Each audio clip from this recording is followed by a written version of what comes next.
For me, I think what Star Wars does really well, and perhaps for science fiction, but I think Star Wars does it beautifully all the way through, is seek to really marry the universal with the intimate. You know, you've got wars, there's interplanetary fighting, but at the heart of that very original one was family, really. And Andor uses that template. I mean, it's really, it's about navigating relationships. It's about love, it's about loss, it's about pain, it's about community, it's about sacrifice.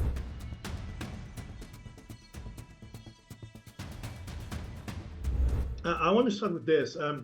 Even though I knew where the story was headed, I was really completely taken by the journey. So, Tony, having an ending mapped out makes it easier or harder to write those characters?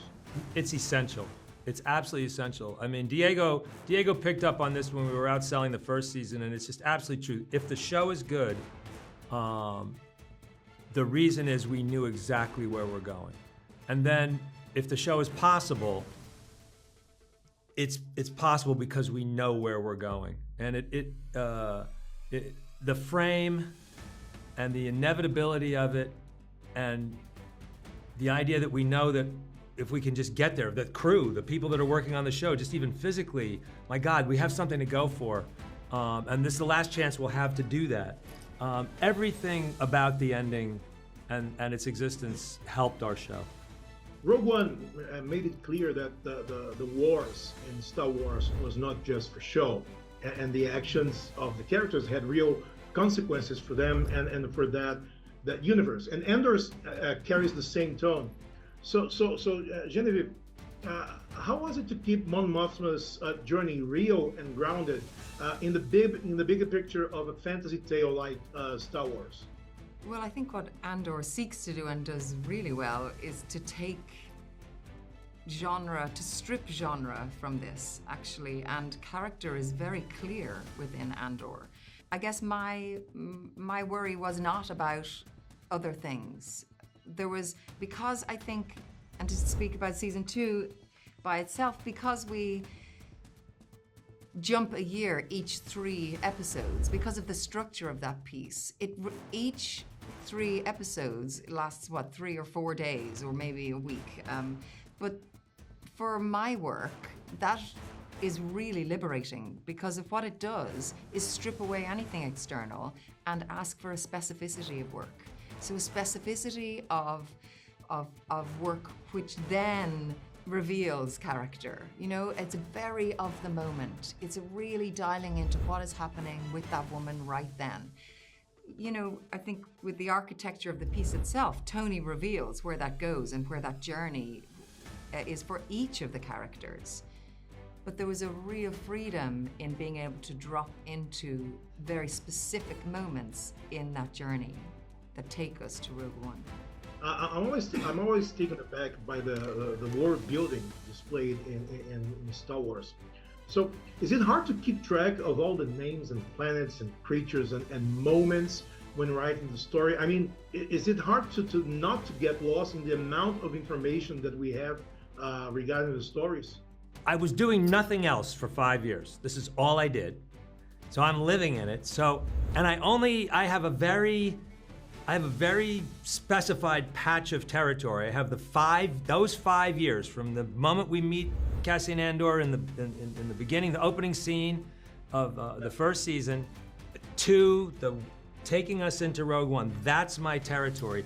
So I would fail a Star Wars Jeopardy game, a trivia game, except in my 5 years, I know everything. And I kind of stayed in my box, and yeah, I know I didn't have any trouble keeping all my things straight. And that's kind of your job as showrunner, because you shoot out of context, you don't shoot in order. It's also, and you have different directors all the way through.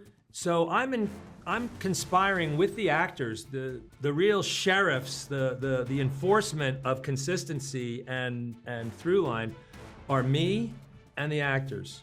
A lot of times the directors are, you know, at sea are certain things. But yeah, I knew everything in those 5 years. There's nothing that escaped my attention. So let me wrap this up. Star Wars is nearing its 50th anniversary in a couple of years. And still, here we are discussing new ideas and new ways of watching classic ideas. So why do you guys think the original Star Wars was still so compelling? For me, I think what Star Wars does really well, and perhaps for science fiction, but I think Star Wars does it beautifully all the way through, is seek to really marry the universal with the intimate. You've got wars, there's interplanetary fighting, but at the heart of that very original one was family, really. And Andor uses that template. I mean, it's really it's about navigating relationships. It's about love. It's about loss. It's about pain. It's about community. It's about sacrifice. They're deeply human qualities. George Lucas said, oh, we can do politics, and we can do messianic destiny, and we can do isolation, and we can do fascism, and we can do the price of courage. The tone changed. The tone is very, very different all the way through, and clearly we're a big tonal change. But the colors and the brushes that are offered are they're the essential Greek basic storytelling tools. So when you walk into that house, you're like, okay, well, I'm going to do it a little differently, but wow, look at all the tools that are here. It's I think that's probably the enduring.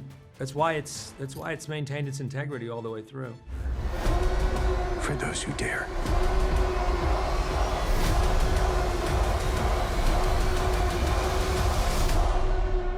Welcome to the rebellion.